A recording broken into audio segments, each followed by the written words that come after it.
Bereit? Läuft die Kamera? Ja. Rolling, rolling, rolling. Seid ihr bereit? Yeah. Haben wir Spaß? Wir haben Spaß. Hallo liebe Sino-Nerds, ich bin Lulu. Das chinesische Neujahr steht bald bevor und wir haben uns hier mit einigen Teammitgliedern versammelt und wollen zusammen Jiaozi machen.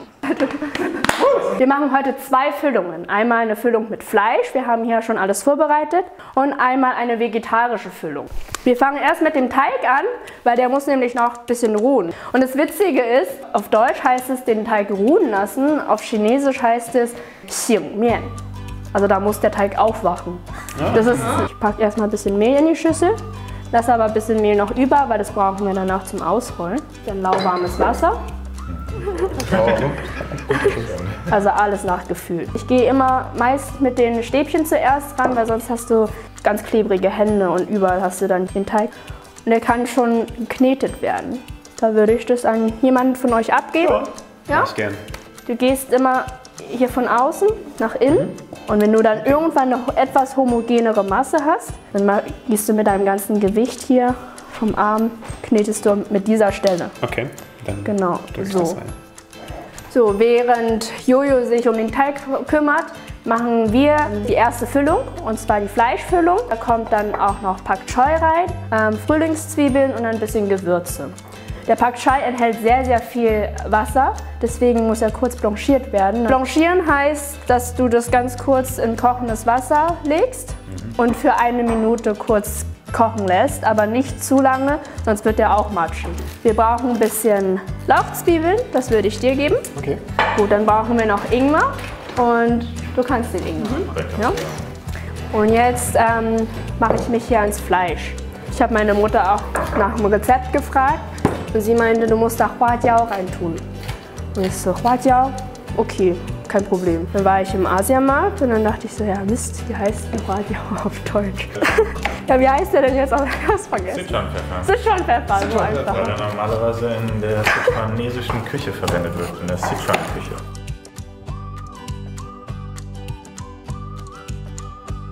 Ich mache jetzt in dem Fleisch, mache ich ein bisschen von dem Pfeffer, was ich gemahlen habe, mache ich da ein bisschen rein. Ein bisschen Salz rein. Aber ganz wichtig ist Sojasauce. Sojasauce ist essentiell für die chinesische Küche.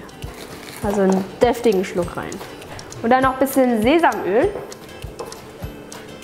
Die Kollegen haben dann auch schon was vorbereitet. Ich habe hier Lauchzwiebeln, die sind auch sehr schön fein gehackt.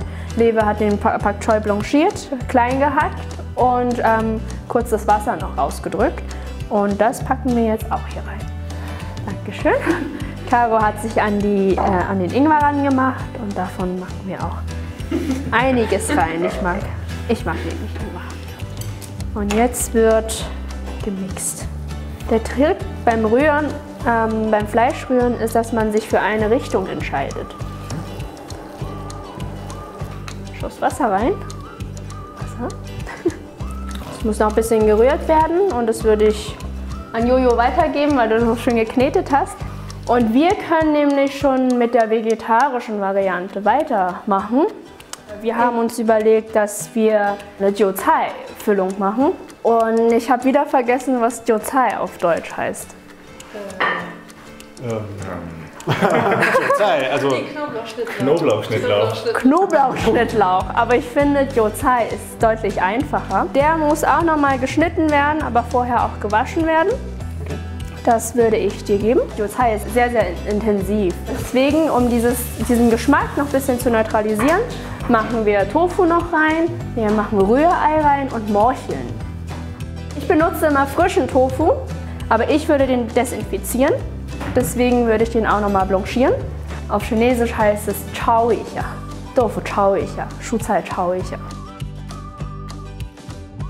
Die Morcheln, ich habe die schon mal vorbereitet. Ich habe die jetzt über eine Nacht in Zimmertemperaturwasser eingelegt. Und die sind sehr holzig und auf Chinesisch heißt es Sheng, also noch roh, deswegen auch noch mal blanchieren. Bitte. Die Morcheln jetzt abschrecken, kurz mit kaltem Wasser, sodass du die dann auch anfassen kannst. Hier sind ein paar Knoten noch dran, die sind dann ganz hart, die einfach dann kurz abmachen. Mhm. Ja? Okay. Und dann klein schneiden, ne? Genau, klein schneiden. So, ich bin jetzt fertig mit den Jiuzai. Damit die auch schön frisch und knackig bleiben, wie ihr das auch beim Schneiden gehört habt, werde ich die Flüssigkeit noch mal kurz entziehen. Wir blanchieren sie jetzt diesmal nicht. Wir nehmen dafür einfach Salz. Ich werde jetzt Rührei machen, weil die kommen nämlich auch, in die Füllung rein.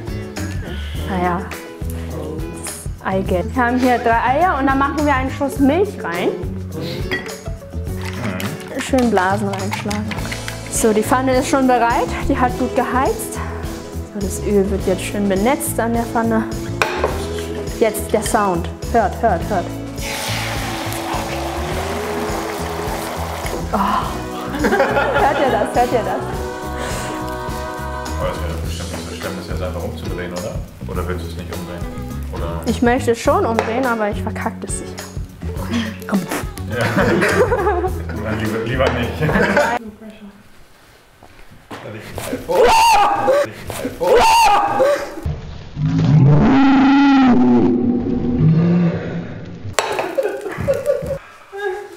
Halb so mit. Raw feelings. Your tool of choice this time. Lewe ist ein weiser Mann.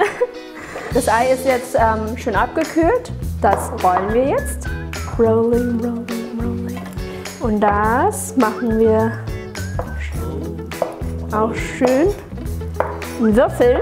Wir haben jetzt fertig geschnitten und wir mischen jetzt alles zusammen. Jiuzai hat schön in Salz gelegen.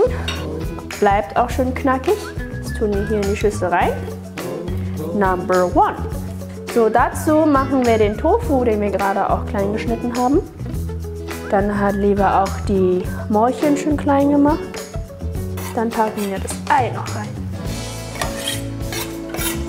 So, jetzt wird das Ganze noch gewürzt.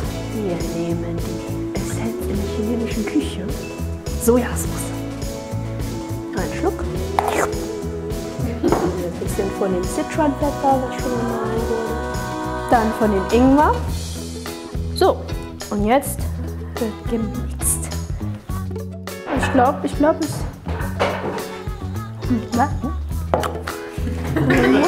Wir sind jetzt mit beiden Füllungen fertig. Wir haben hier die Fleischfüllung, die sieht sehr gut aus. Hier haben wir die vegetarische Variante und wir schauen uns jetzt den Teig an, denn der sollte jetzt fertig geruht haben oder Jojo, dein Werk. Lass uns schauen. Erstmal nur ganz vorsichtig. Hallo? Aufwachen. Oh. Oh, das hast du sehr gut gemacht, Jojo. Aber wir haben ja gerade eben noch ein bisschen Mehl hier übrig gelassen. Das verstreuen wir hier erstmal. So richtigen Teig hier rauszunehmen.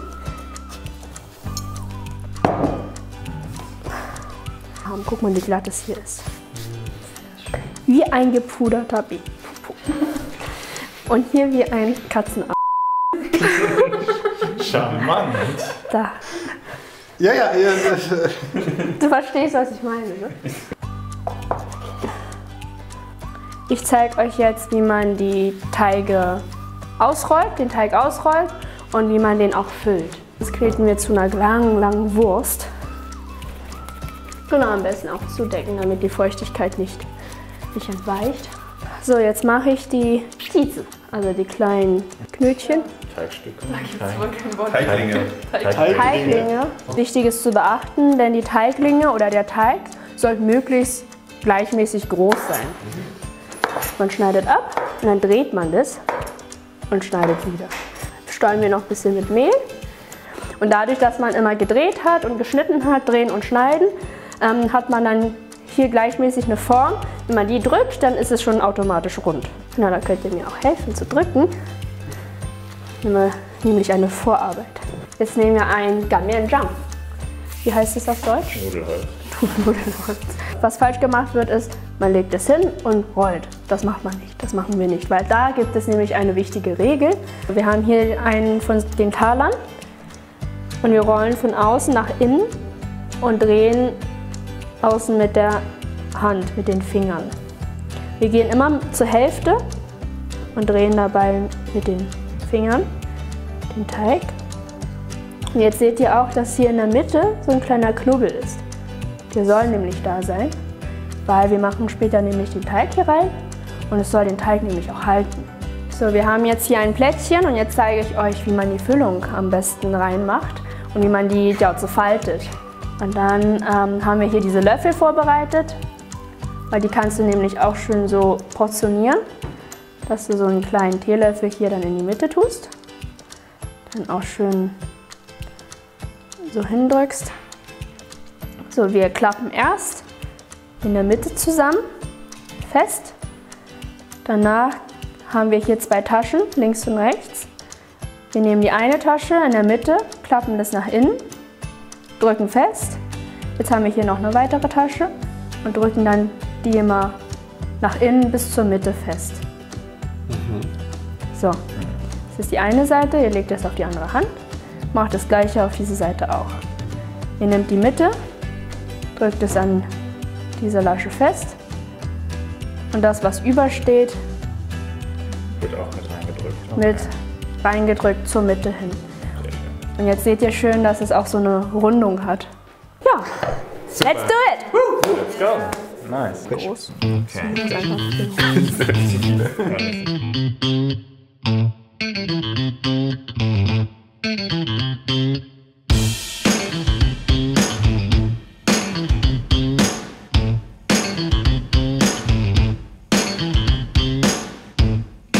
Wir haben genug Jiaozi für eine Portion oder 2 Teller sogar, jeweils von vegetarisch und von dem Fleisch.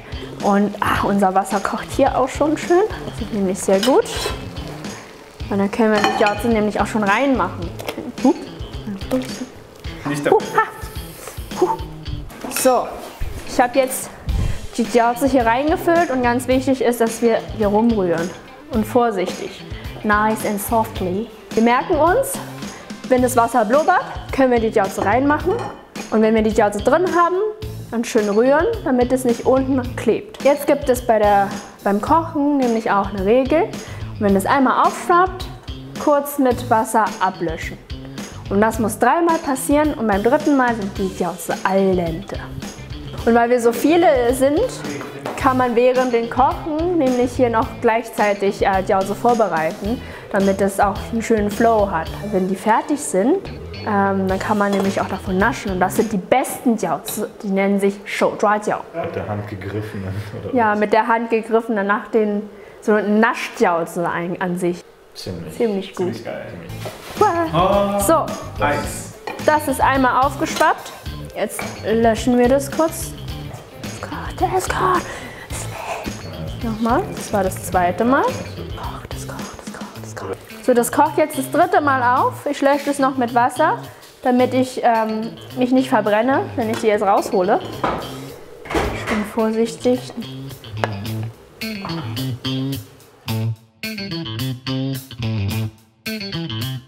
So, aus dem Weg, aus dem Weg, aus dem Weg. Shouzhuajiao!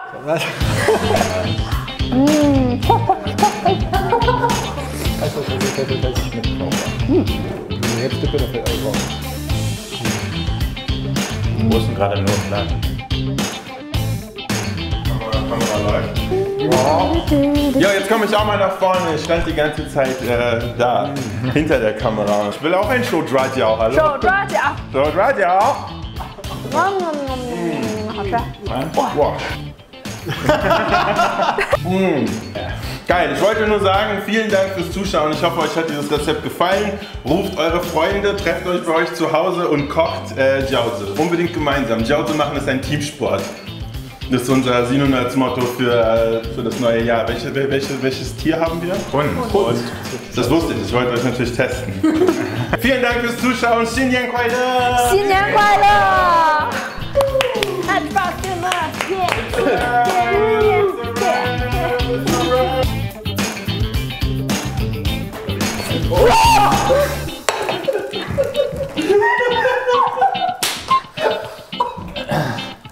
Yeah.